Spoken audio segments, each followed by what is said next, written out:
Dear Occupied America, for those of you who don't know me, my name is Marco Manone and I am a Los Angeles-based freelance journalist who is taking root with my local Venice, California occupation. My goal is to utilize my home base as a springboard for having my occupation writing read by anyone who is interested in an inside-out journalistic perspective on what's going on. I do not pretend or claim to be the voice for Venice or LA. I am participating in and identify with Occupy Venice because they are my neighbors and hopefully soon to be my friends. As I have been doing a lot of traveling, I've been playing catch-up with the numerous email threads that have filled my inbox this past week. There are so many agendas and questions flying back and forth, I am both inspired and overwhelmed. I just wanted to take this opportunity to introduce myself to you and establish what I will attempt to accomplish here in Los Angeles. I've had the amazing pleasure of visiting 4 if we count Venice separate from LA, different occupations this month, and I intend to detail my experiences in an online paper called the Occupied Venice Journal, as a cousin to the paper from Occupy Wall Street. Ultimately, if each occupation had its own online magazine or paper filled with local journalism, essays, and poetry, I think it could be an effective way of documenting the movement and letting those that are curious about it inform themselves by circumventing the mainstream media angle. Each city was its own unique experience tied together by a common goal, as succinctly as possible. The Manhattan scene was unreal, like stepping into the living, breathing pages of history in the making. For those of you who haven't been there yet, Zuccotti Park is actually much smaller in person than you would think. From what I saw at City Hall in LA, the West Coast is creeping up on the same numbers, but Zuccotti is definitely much more trafficked and under media surveillance 24/7. The world is watching Occupy Wall Street like hawks, and that's a good thing. No police drama for the day, thankfully. Everyone was in a pretty good mood because Brookfield Office Properties, who owns the park, had pulled the NYPD from evicting them at the last minute in the early morning hours for routine cleaning. The decision to clean the park has been postponed indefinitely. It was a minor victory of sorts for the time being, although the sanitation issue is far from over. Most disturbingly, I became aware that Mayor Bloomberg's girlfriend, Diana L. Taylor, is on the Brookfield Board of Directors. So the mayor's connection and influence on Zuccotti Park is potent and direct. Make no mistake, if the shit hits the fan in New York, the blame lays squarely on Bloomberg's tailored shoulders. He has total control over the park, the NYPD, which has known but undisclosed ties to the CIA, and how they handle the occupiers. In lighter news, Ben and Jerry were both present, personally handing out their ice cream for free to everyone who wanted it. I tried in vain to get interviews as they were inundated with press. I was also unsuccessful in interviewing any cops, as they refused to make comments on my audio recorder or even have their picture taken. I took some anyways. It's true that the police of any city are nothing more than fraternities with loaded guns filled with all kinds of honor and brotherhood that will trump human decency 11 times out of 10. However, so far, we can all admit that the LAPD has been handling the situation with a certain grace that has been reassuring. I spoke with an officer at City Hall and he allowed both an interview and photo, and he seemed fairly optimistic that there wouldn't be any conflict in the foreseeable future. Then again, the LAPD doesn't exactly have the same scope and intensity that Manhattan has to deal with. After the public outrage over Lieutenant Bologna and his pepper spray rampage, you can tell the NYPD is paranoid about getting anything remotely negative captured on someone's phone for the world to see. After all, one wrong move today is the cover of Time magazine tomorrow. If things should start to get hairy in your neck of the woods, wield your phones, people.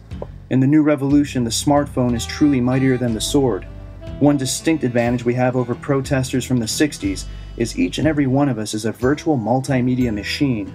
A picture may be worth 1,000 words, but video is numerically superior.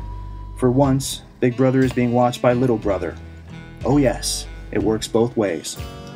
So alright, I didn't catch any drama or action, and overall I want to chalk up my day trip to Occupy Wall Street as a total journalistic failure, but I can't fully commit to that sort of self-deprecation. If for no other reason than because I interviewed half a dozen occupiers from all walks of life and can tell you that they are no different than anyone I've met at City Hall in LA or at lovely Windward Circle in Venice Beach. This sentiment was further solidified upon my visit to Occupy Buffalo. Having grown up in Buffalo, I made a point of swinging by Niagara Square in downtown to see their 11-day-old occupation. Their numbers were small so far. I'd tagged them around 50 and suspect they will have increased by the time you hear this. But their spirits are high and they seem to be in it for the long haul. It was pretty inspiring to see my hometown people, not normally known for their political activism, camp out to join the movement. Buffalo is truly an all-American city populated with hard-working people. And if the Occupy movement is taking root in a town like that, then I am convinced it is only a matter of time before it is everywhere. The Buffalo occupiers have been encouraged by ample support from the local police and fire departments. One story recalled the charitable act of a police officer who dropped cases of water off for the occupiers. Too bad this kind of generosity and compassion is not being exercised by forces in Boston, Denver, and Chicago, to name just a few.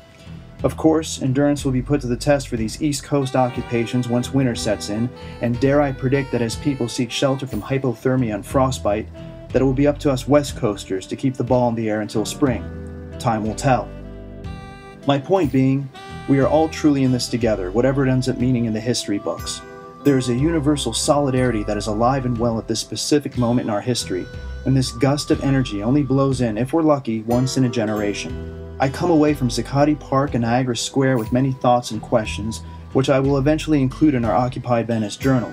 But the main question I have lurking around my mind like a dorsal fin is, how low will they go? When they realize we're here to stay and that simple smear campaigns won't be enough to discredit or disband us, just how much thunder and lightning are they prepared to hammer down on us? I suspect a lot. Like any poisonous snake, there will be much thrashing and venom spitting from the 1% as they are cornered. Smear campaigns are just the beginning. As the shadow of justice looms over them with impending finality, they will pull every political punch in their arsenal, some of which we have never seen. And of course, when the snake's head is eventually severed, its body will continue to move in disturbing ways. In closing, I don't know about anyone else, but until Obama comes on national television and pledges his full support to the occupations across this country, I will remain skeptical that we are in for a smooth ride and that he should deserve a second term. So far, when it comes to social revolutions in the Middle East, he is their official cheerleader. Let's see how high he shakes his pom-poms for his own citizens once the shit hits the fan here at home. Now with Gaddafi's bloody corpse dragged across our televisions, I'm sure Obama's attention will be even less focused on Occupy Anything for the time being. Things are unfortunately bound to get much worse before they get any better. But if we are prepared to weather that potential looming storm, then I believe we stand a chance for implementing real change. Change that kids will one day study in school. It's true, revolutions aren't permanent. They're designed that way for a reason. But it's safe to say that as long as the good people of this country and countries the world over unite against the collective bullshit we've been forced to swallow, that we stand a decent chance to come out of this thing with some kind of victory, even if we don't exactly know what victory means just yet. What I know for sure is that the social energy we have all plugged into is a rare and beautiful thing that I, for one, am honored to be a part of. In New York, in LA, and anywhere else people decide to take a stand against epic greed and corruption in the name of making the world a better place to live and love. Signing off from the trenches, this is Marco wishing you all in occupied America my heartfelt gratitude and respect.